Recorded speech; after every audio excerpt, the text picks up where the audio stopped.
To your bio. Here we go.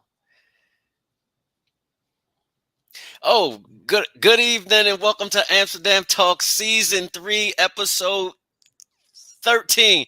Unlucky 13, but we got a lucky person with us tonight.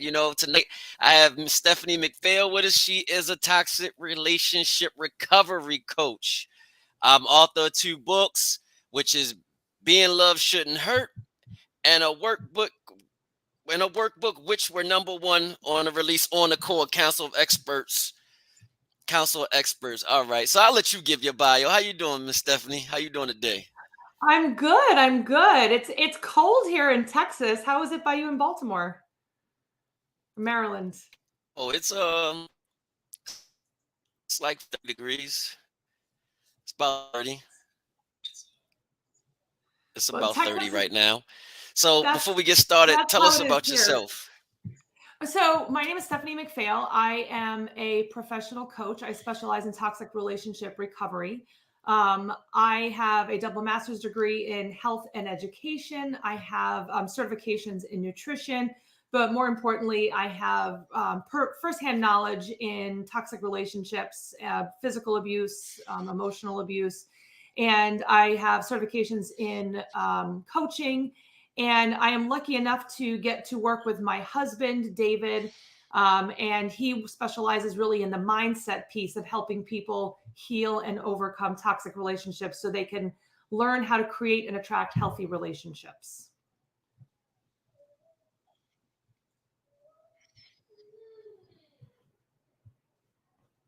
Okay. Did I lose So Rod you again? say you are expert with toxic relationships. So what are some of the signs to know that you are?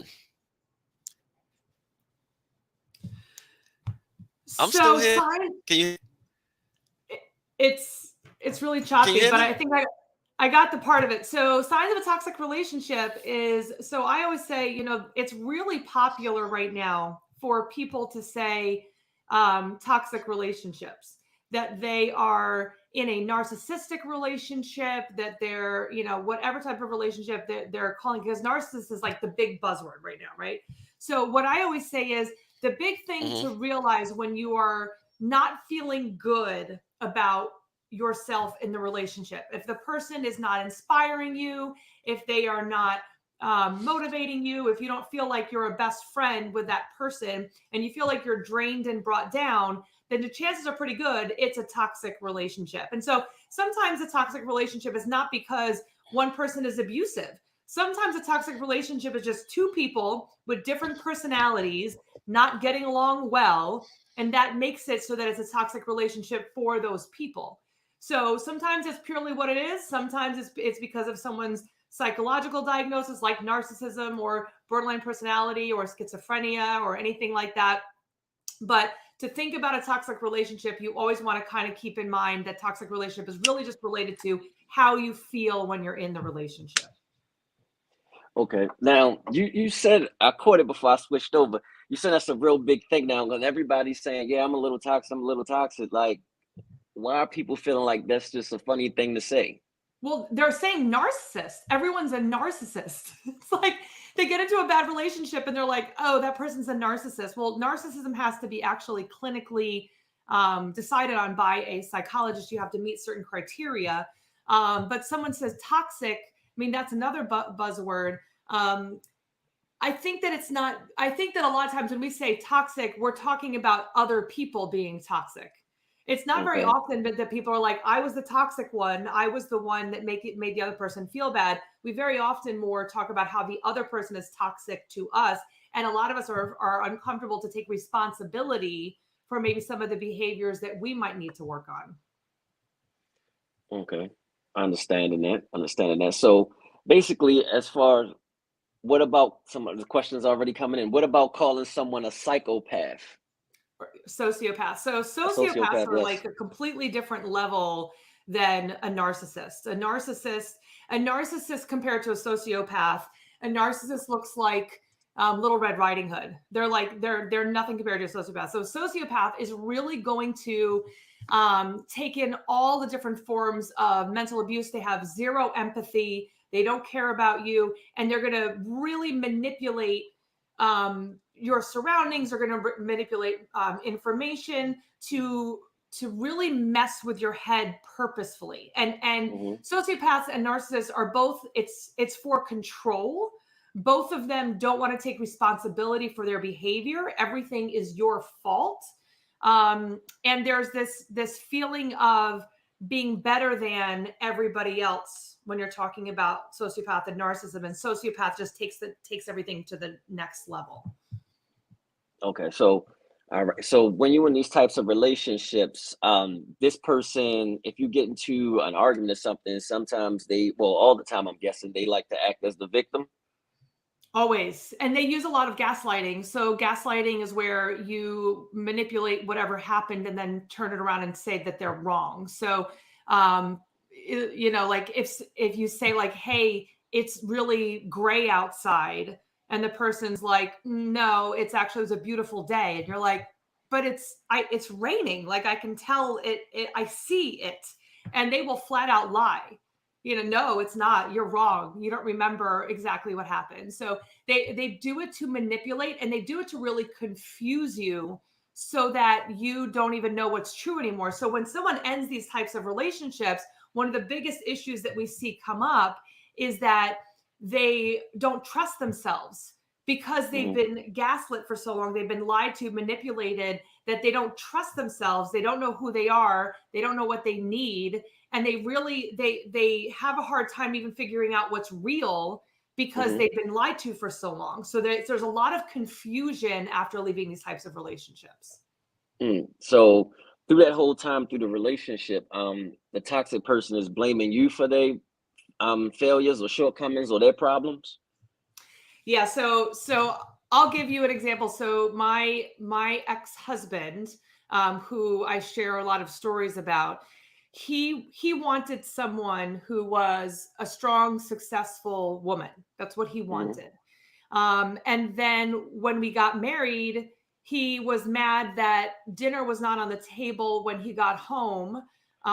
He didn't want me going to the gym when that was like, and that was something that I did. But then he would get mad at me if I gained weight. Then we'd go out to eat. But again, he'd be upset with me if I gained weight and wasn't going to the gym. I mean, that's kind of an obvious thing to have happen. He was not happy with my success. So when I had big things going on for work, he would wake me up in the middle of the night so that I wouldn't get any sleep. And then, so I'd be all groggy for the big event, whatever it was, the next day at work.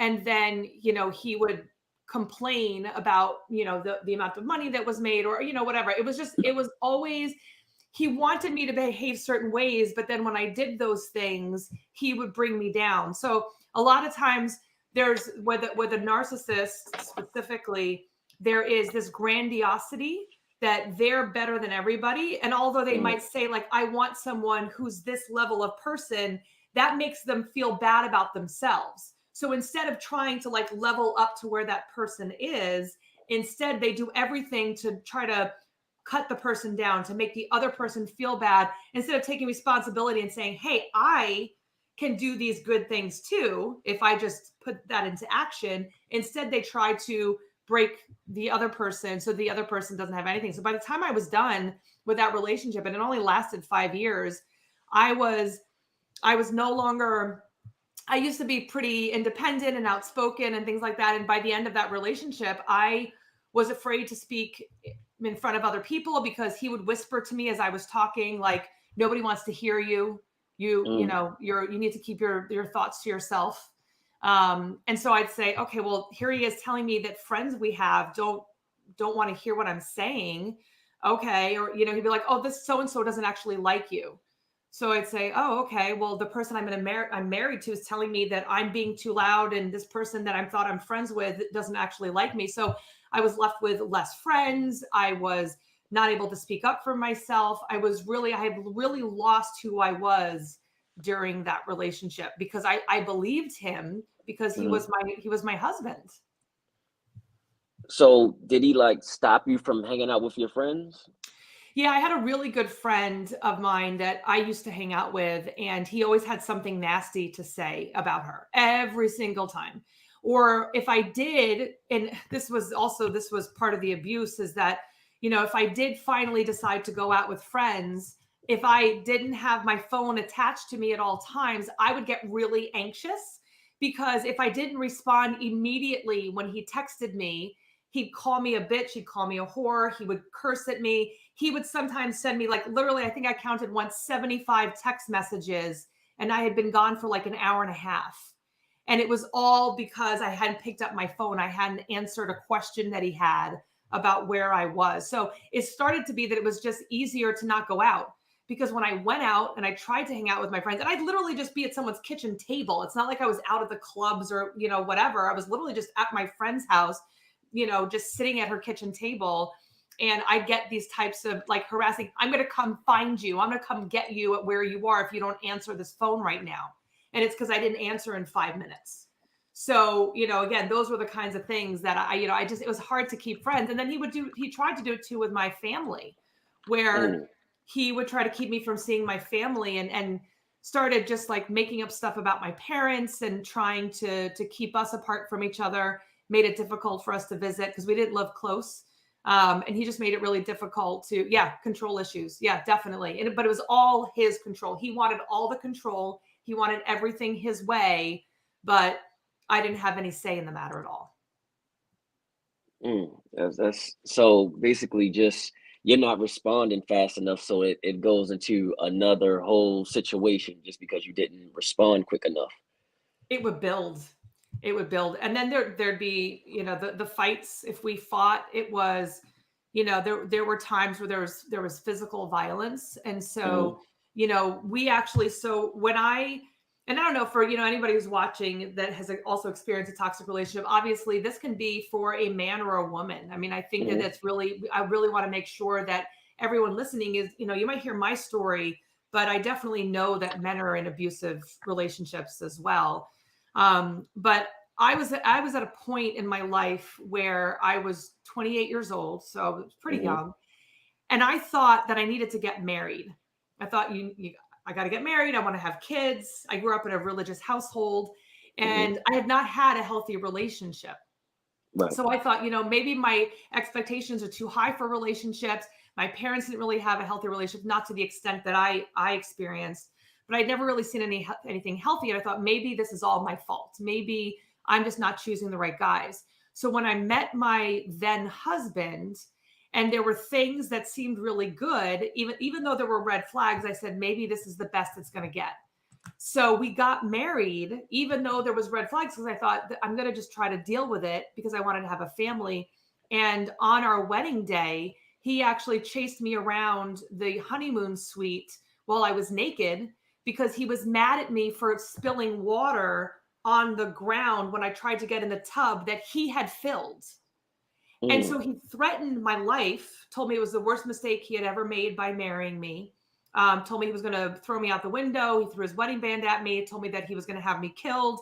And then finally took me and threw me on the bed and started strangling me until I thought I was going to die.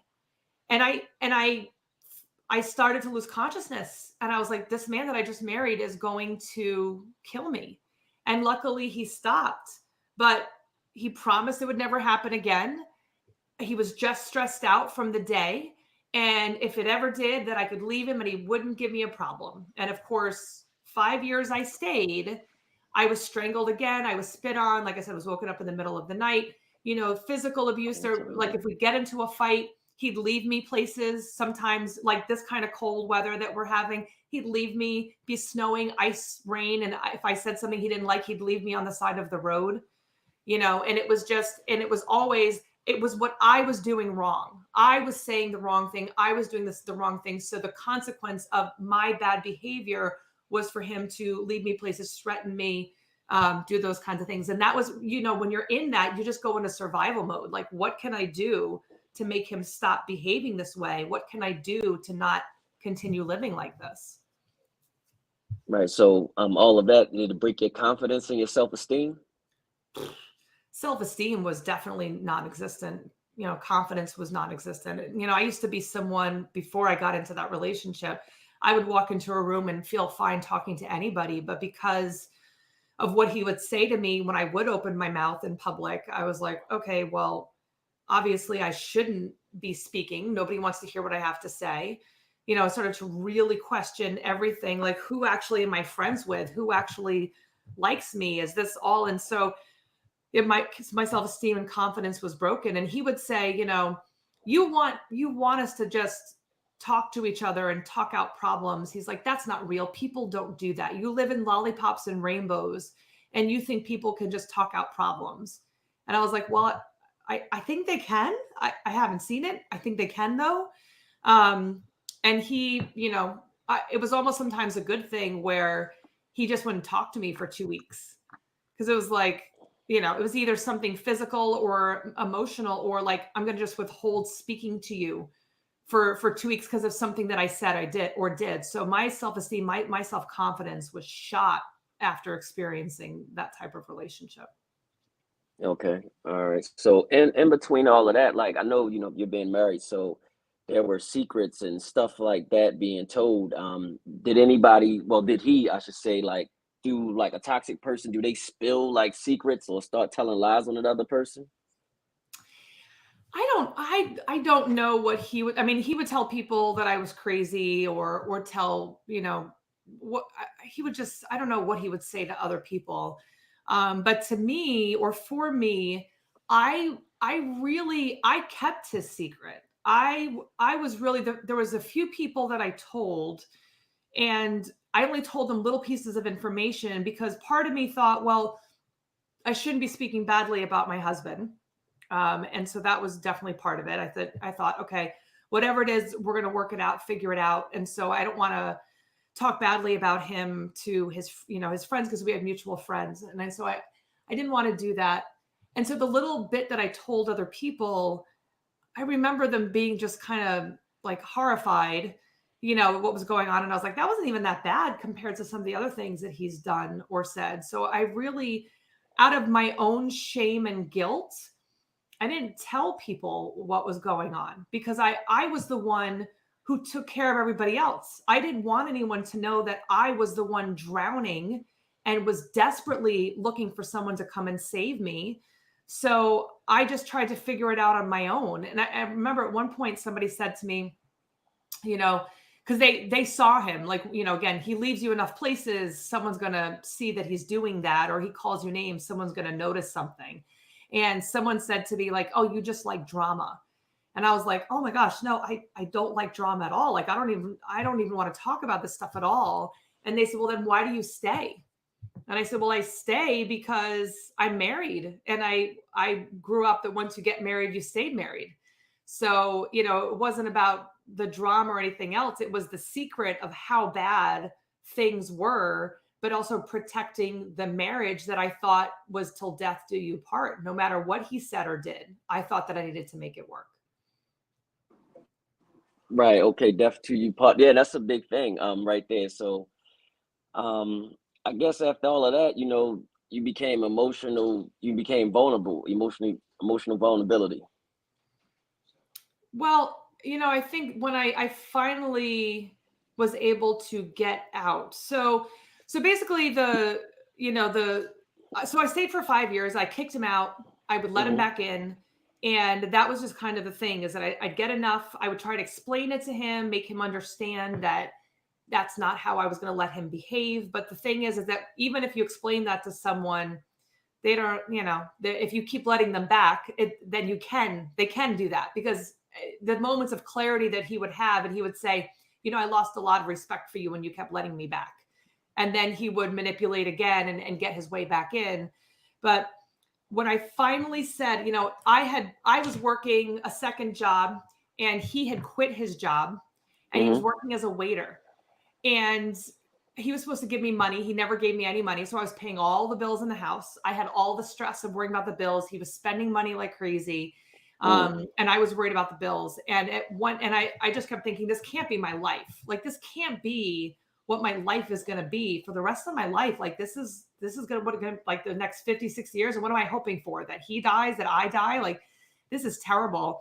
And one day he went into work, and he said, he got into a fight with his boss, and he quit. Mm-hmm.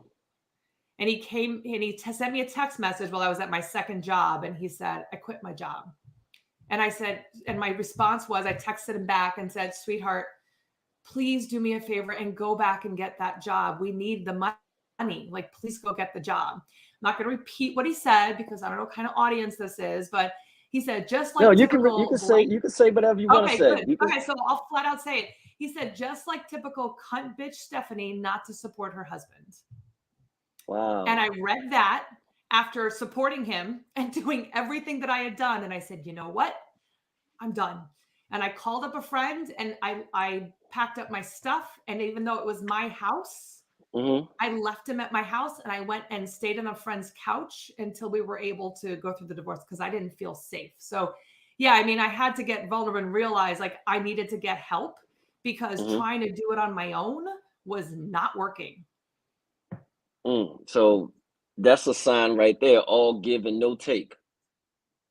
And then to curse me out, like seriously, he definitely was a piece of work.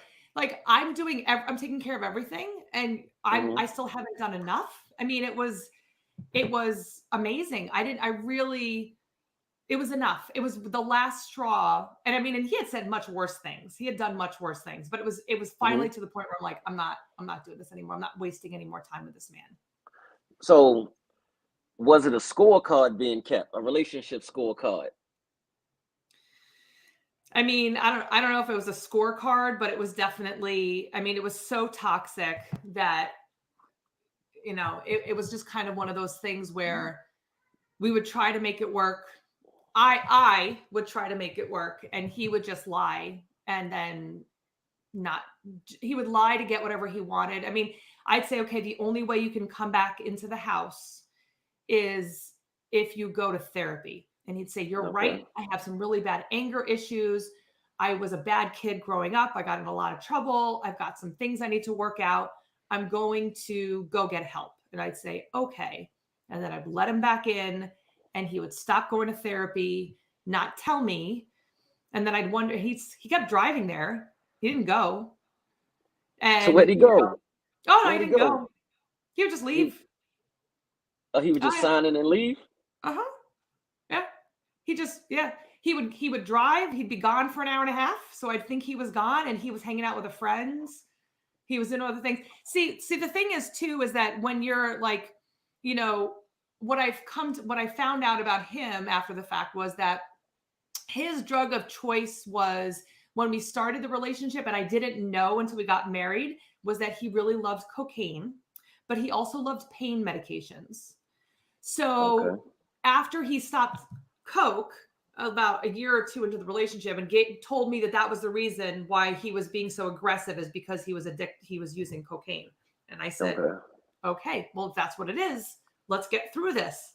So he stopped and he just switched completely over to pain meds. So he would literally nod out on the couch where I was like, is he dying? And then every time he'd stop using it or he'd run out, that's when a lot of those really bad outbursts would happen, was when he was withdrawing. Because I mean, pain medication is the same as withdrawing from heroin.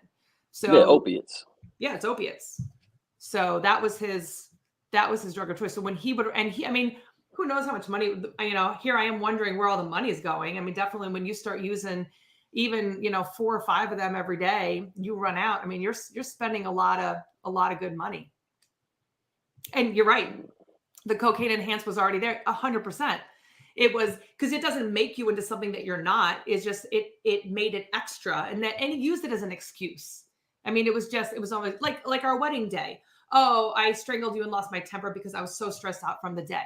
No, you did that because you're a terrible person. It's not, people don't just, like we say all the time to clients, if you squeeze an orange, you're going to get orange juice. If you squeeze an orange, you're not going to get apple juice because that's not what's in there. But if you squeeze something that's already in there, then that's what's going to come out. So his anger, all of that was just waiting to come out of me. And actually what's really funny, not funny, haha, but interesting is that, so I now help women. I'm happily married to a wonderful man. We have 2 beautiful children, like all things are great. And I've been divorced from my first husband now for over 10 years. And I still get messages from more current girlfriends telling me that he's still the same way, that he hasn't changed, that they read my book, that they Mm-hmm. joined my private Facebook group, that they saw some of the things that I've said and they were like, oh yeah, he's exactly the same.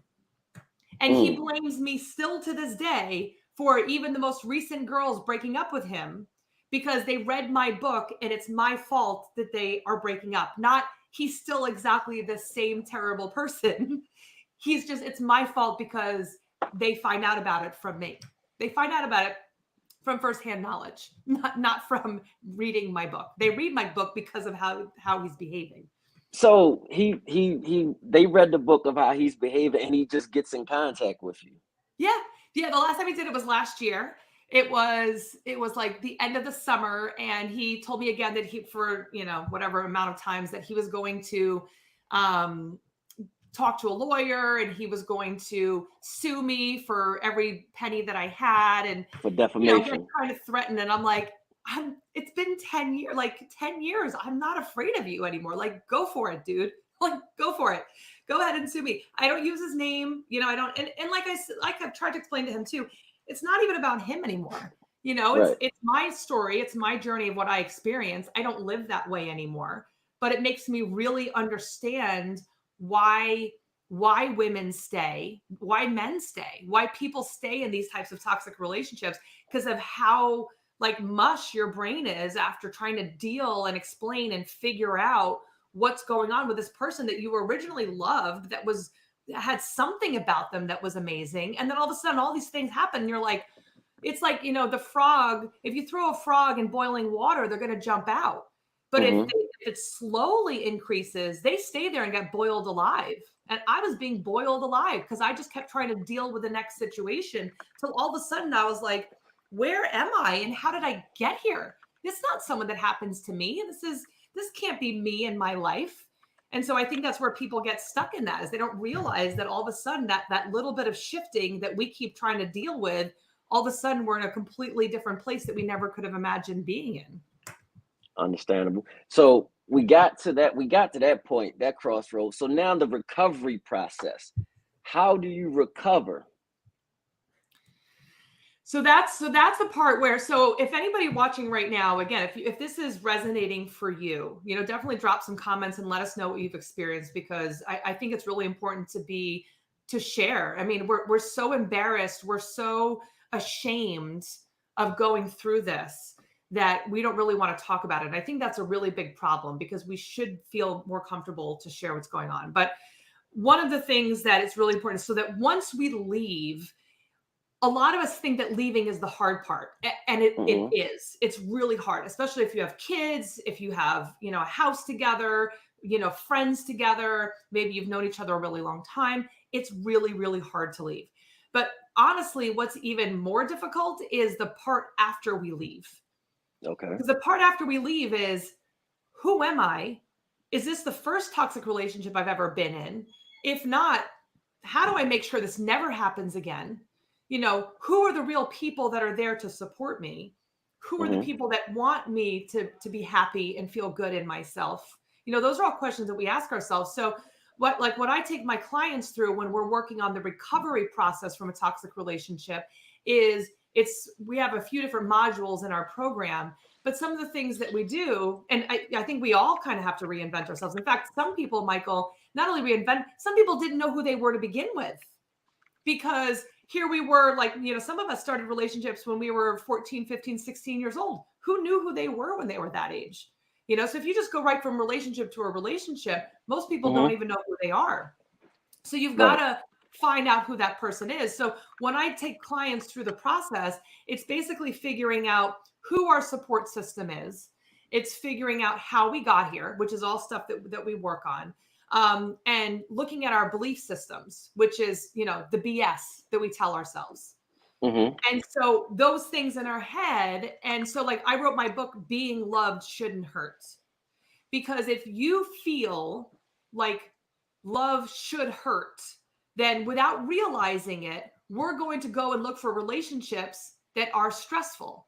If home could be growing up, it's what you're used to, but home, what feels good in your heart, what feels normal in your heart is Love means stress, it means fighting, it means arguing, it means disappointment, it means losing out on. If those are the things that feel like home, then Mm-hmm. subconsciously we recreate home over and over again until we change what home feels like. So we have to Right. change with our clients what that feels like. So when we start to really feel in our heart that love is peaceful, is calm, is supportive, is understanding, is all those beautiful things, then we stop allowing those unbeautiful things into our life. So we know who we are, we know what we want, we know what we'll accept. And we realize that if somebody's trying to come in and mess up what that beautiful peace feels like in our home inside of us, then we have no problem saying, I don't want to be in this kind of relationship. We can end those types of relationship. But figuring out who we are, what we need, and changing that belief, that BS that we Mm-hmm. have about what relationships are, has got to be a major part of healing. Because if we don't do that, the finding ourselves and changing home, then we're going to keep finding the same patterns, because all we do is find a different person with a different face with the same issues that we've experienced before, because we keep recreating it until we change what's the baseline for us.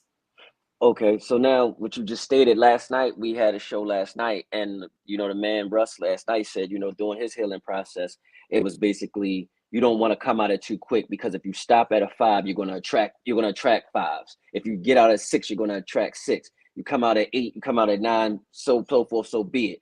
So basically, when you're coming through this healing process, how you are is what you're going to attract once you feel as though you're done in this healing process. And healing is continual. Like, there's times where you're like, oh, I think I got it. And then something happens. You're like, oh, I guess there's something else to work on. But, one of the worst sayings I've ever heard, and, tell me if you've heard this one before, is the best Okay. way to get over someone is to get underneath somebody else. I don't know if you ever heard that. Maybe that's just for the women. But it's a horrible, horrible thing to say to someone, because you're right. If you don't work on yourself in between relationships, you're going to just recreate the same thing. So you need to really take the time to focus on you with the right support, because if you do it on your own, chances are pretty good that you're not going to do it right, because your thinking Mm-hmm. is messed up. So, it's not that you're not a smart person, but you're not going to ask a surgeon to do you're not going to ask someone to do surgery on you if they've never gone to school for it. I mean, I would hope Right. not.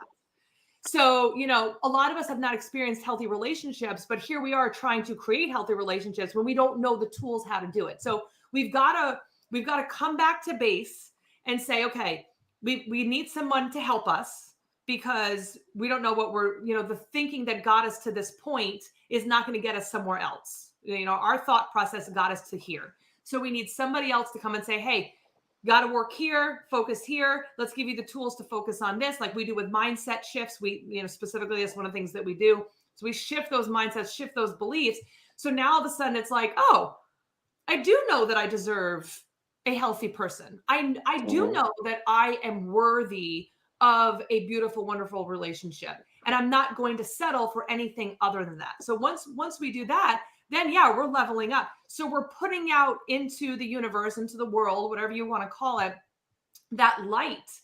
And we're shining that light to allow other people to see that light and be attracted to it. So we Mm-hmm. have to be able to do the work to know who we are, to attract the right types of people. Because if you're still coming from a place of neediness, of want, you're going to attract other people who are takers. Who are takers? Narcissists, sociopaths. So if Right. we're not doing the right work, we're now all of a sudden we're like, I don't. When I met my husband, my current husband, I was literally at a point where I'm like, I don't care if I ever get into a relationship again. I could be single for the rest of my life. So when men would come into my life, I'd be like, nah, whatever, I don't care. And I met my husband and I said, you're really great, but I almost broke up with him, because I was like, I really like being single. You seem like a really nice guy, but I don't know if I even want to do this again. And he was like, he kept coming around. He's like, I won't force you to do anything, but I'll be here when you're ready, if you're ready. And I finally said, you know what? I'm going to give this guy a chance. And I did. But it's because I wasn't coming from a place of neediness. I was coming Right. from a place of, is he adding to my life? Do I feel better and inspired when I'm around him? And when I started to say, yeah, in fact, if he's gone, I feel like there's something missing. Like he's definitely adding really positive, wonderful things to my life. That's someone that I want in my life. Where beforehand, I would feel drained.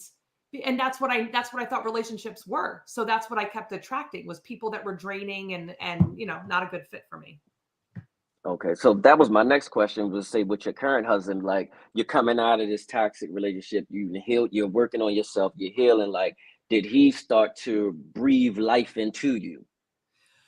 Well, the good thing is that I had already breathed life into myself. And I think Okay, that's that's right, number one.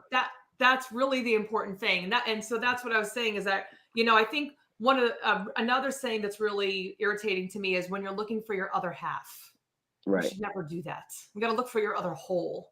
So you're a whole Mm, person. You're living your whole life. I mean, when I was single, and I was after that toxic relationship, I traveled cross country. I met with a shaman. Actually really cool. I did an ayahuasca experience, which could be a whole other thing, but it was like, met with a shaman.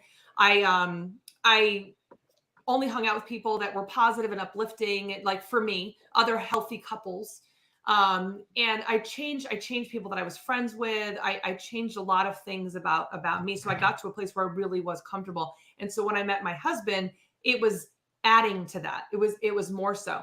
But we say all the time that, I mean, he had done the work himself. He had his own stuff to take care of. And had mm, he not done that at that point in my life, I would not have been attracted to him. In fact, if we had met 10 years prior, neither one of us would have been attracted to the other person. It wouldn't have worked. So we both had to do the work and get to where we were, so that we were two whole individual people living our own lives. Then when we got together, it was like electric, and really, and electric, and not like explosion. It was more like, this feels like it should be. It just right. feels really good. And I feel more of myself with him, as opposed to anything else I had felt before. Okay, so you're at this junction now. So I understand we just dipped into the relationship part of it. So outside of your relationship, can there actually be your friends be toxic to your relationship? Friends can just be toxic in general.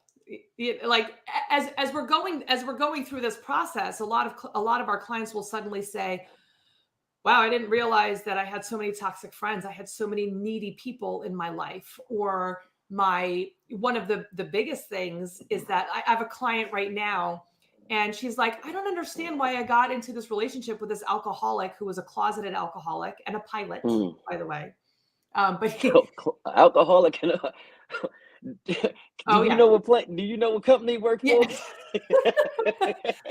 Well, I mean, he's since got sober, but she wasn't aware of how bad things were.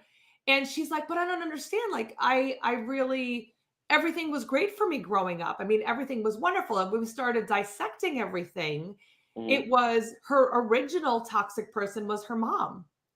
And mm, so for her, she learned, so the mom would make negative comments, would push her down, would make it so that her opinions didn't matter. She had an older brother, and the brother was the one who'd get in trouble, and she had to be Miss Perfect all the time. And if she wasn't, she was afraid of letting the family down, and she'd be told that it wasn't, she was letting the family down, but her brother could do whatever.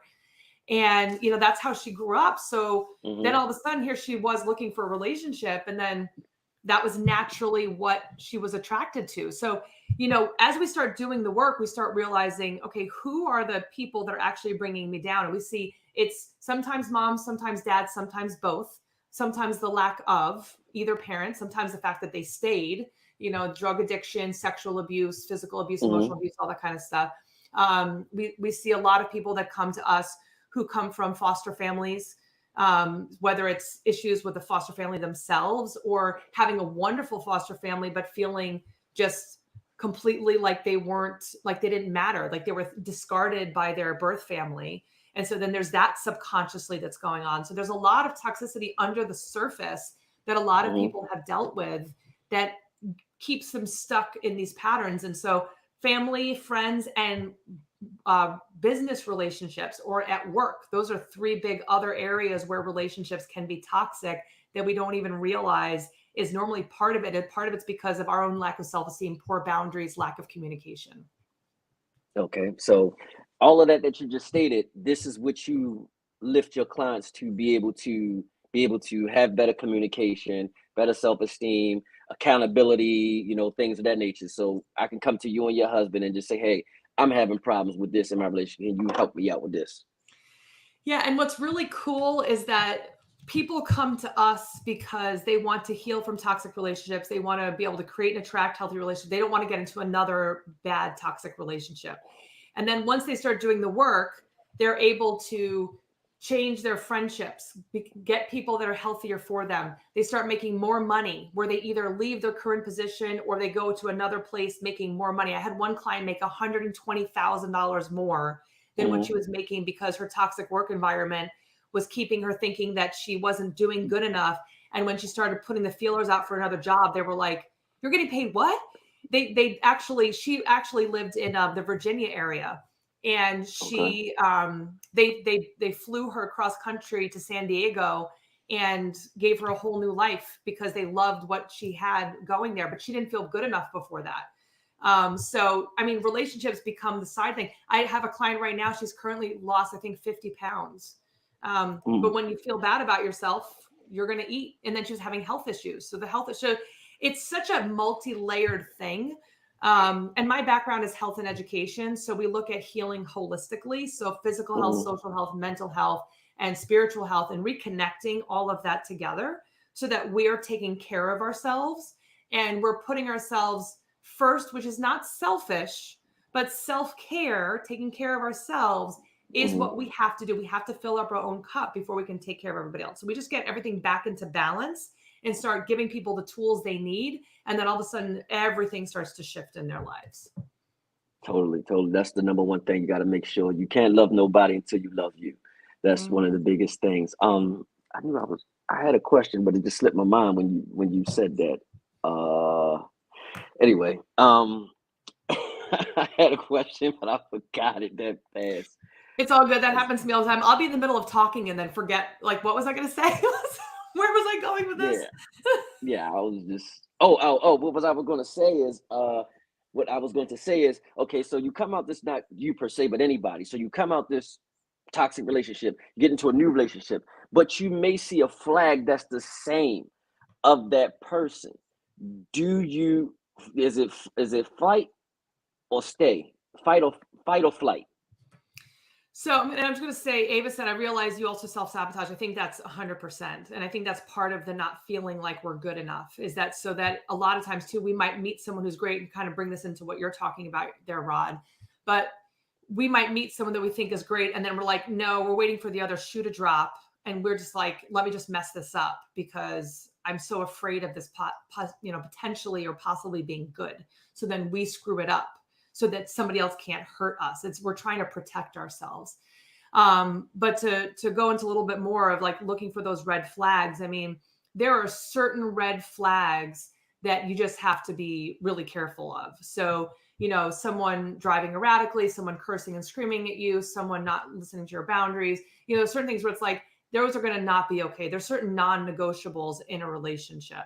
But then there's other things that might just remind you of someone else that you have to, that's where the healing is so important, is because you have to look at it and see, is it this person or am I automatically reacting in a way that I would have before? And so, and I'll go back to Ava's question or what she said before, but when I was first married to my now husband, we get along great. And, he's my best friend and all of that. We had just had our second child, and it talks Mm-hmm. about how healing is continuous. We just had our second child, and I was on the phone. So I think the baby was like 2 months old or something like that. And I was talking to my sister in Colorado, and we were talking about exercise. And I said, I haven't worked out in a year and I just feel really gross. And she's like, why don't we do a half marathon? I was like, yeah, let's do a half marathon. And so we decided in like those 5 minutes just being on the phone that we were going to do a half marathon. I think I even booked the flight. I mean, I like did everything right then and there. I'm like, let's go, let's do it. And my Mm-hmm. husband listened, like, he's like, are you and the kids going to Colorado? And I was like, yeah. And he was like, all right, just can you do me a favor and next time just talk to me about it? And he's like, I'm never going to tell you no, but Mm-hmm. we should just talk about it. And so I had to take a second And I had to think, like, why did I just do that? Why didn't I, like, what was I afraid of? Well, when I did the reflection, I said the reason why I didn't talk to him about it is because I didn't want to feel like I was asking permission, because I Right. wanted to go and I was going. And again, he wouldn't have said no. But in my past relationships, if I would have talked to them about it ahead of time, they would have told me no. So it was better to be sneaky, be a little shady, and then ask for forgiveness later than be told, no, you can't do it. And there'd be a big fight about the whole thing. So I told him that. I said, thank you for bringing that up. I appreciate it. But that was the baggage I had brought from the past relationship, Mhm. automatically treating him as if I had to be shady when I didn't. I didn't. Right. And that's where we have to look at, like, where are the things that we are bringing into the new thing when it's just old stuff that we just haven't put away yet. Mm. Wow. Well, this has been great. I'm not going to hold you because I know we talked about you had to put your son to sleep. This is the portion of the show right here when I spoke about, it's called I Be Damned, where I get sent the dating story, and basically you break it down once I finish telling the story. Half of these things are hilarious. Some of them are gross, but hilarious, but nothing ever goes out of proportion. So this one I got from Seattle, y'all. So I was living in Seattle and I met someone named Steve at a country bar. Let's just say I had a couple beers when he asked me out toward the end of the night, and we swapped numbers. The next day, he texted me asking if I wanted to meet for drinks in a movie. I showed up for drinks, and Steve was probably a solid 10 to 15 years older than I was, if I remember correct. And he was wearing a graphic t-shirt with his hair slicked back. He proceeded to throw back 4 shots and 3 beers as we talked, mostly about how he never finished college and then got laid off and was now forced to be a used car salesman. After drinks, we went to the movies where he whipped out a flask. On a Tuesday night, he offered me some, and as I declined, he poured the entire contents into his large soda. As he slurped down his soda, she got in quotation marks, his soda, his behavior began to deteriorate. When he threw popcorn at the people in front of us, I was officially mortified. So I decided to exit stage left. When the credits started rolling, he grabbed me and started to sloppily kiss me at the back of the theater. I'm not so gently, and I so gently shoved him back when he said, "Whose place, baby? Yours or mine?" At that point, I clarified it was a school night for me, and nothing would happen beyond the movie theater ever. As we exited the elevator, he yelled, "You're lost, baby." Damn, that's what happened in Seattle. Oh, So, girl, I am so sorry because that is awful. I can't, um, I can't. Like, at any point, I mean, obviously that guy had a pretty bad drinking problem for him to do that mhm. on a Tuesday, and then to like basically sexually assault her in the back of the movie theater, and then think that he's going to get to go home with her. I mean, he must have been wasted. I mean, I would love to do a follow up story with this because he told her you're lost and the elevator closed and he just went his way. So, um, It wasn't to that extent, but, and I'm sure any woman, any guy, everyone could share some like horrible dating stories. I'm not to that extent, but I had a guy that I was dating that kept telling me how rich he was and how amazing he was, but he hated his job, but he was so rich. Kept telling me this. And then, like, oh, and then I ordered a drink and he was like, so he said, okay, he like offered to pay for it. And when I went to go order a second one, this was like a Friday night, he was like, do you really think you should have that? And I was like, yeah, I do. Because all you've been doing is talking about how much money you have and how much you hate your job at the same time, but all about him. Everything is about him. His mom, he kept talking about his mom. I was mm, like, okay, whatever. And then finally I went to go, he drove me because he wanted to show off his fancy car. He dropped me off at the house, like tried to kiss me. And I was like, no, not interested. And he sent me a text message that said, yo, I'd hit that. And I said, uh, no, in fact, you never will. It's like, oh, yeah, that's crazy. That, like, I get stories all through the week, and I just have to pick one, and I'm like, which one will stand out? So So, we have a lot of stories. So if you ever go back on YouTube and watch the other ones, you'll hear them all at the end. They all come around the 850 mark, um, I all love the it. time. I love it. So, thank you for joining us. And if anybody wants to reach out to you, where can they reach out to you at? So we do a free live training every Thursday night in our free private group, Toxic Relationship Recovery Strategies for Professional Women. We also have a TikTok. We have a Facebook page. We've got Instagram. If you need to send me an email, you can always send me an email, Stephanie@beinglovedshouldn'thurt.com, or go to our website. It's probably the best place to go to because you can see all of the stuff that we have available, any services that you have. But I think the biggest thing to, if you're walking away from this, is really that no matter what you've experienced, no matter what you've been through, I really hope that you remind yourself that you don't have to live this way. You were put here for more. And I Hmm. hope that even if just one person's inspired to realize that there is more for themselves, think about the good that you do for yourself, but everyone around you, if you step into your power and start creating that life that you were put here to do. Oh, that's definitely deep right there. That I mean, if you're having these issues, I advise you to to get all her handles and follow her. Join a private group on Thursday if you can. If you're going through this, because that's what we do this show for. Never know what somebody's out there going through. So next week we still at 8 o'clock next week, but we're coming from overseas next week. Slovenia, I believe. She's coming from Slovenia. She used to live in the United States, but next week we're talking about women breaking their silence and about domestic violence and rape and some more stuff that happened to women. So next week at 8 o'clock, we're coming from overseas. Well, I'll be in Maryland, but we're coming from overseas. So next week. So thank you, Miss Stephanie, for coming through. As always, I mean, you're always welcome back. If you would like to come back and give us some more information, or if they request you, normally they just request what they want to see again. So thank you. So I hope everything that they heard today helps them out.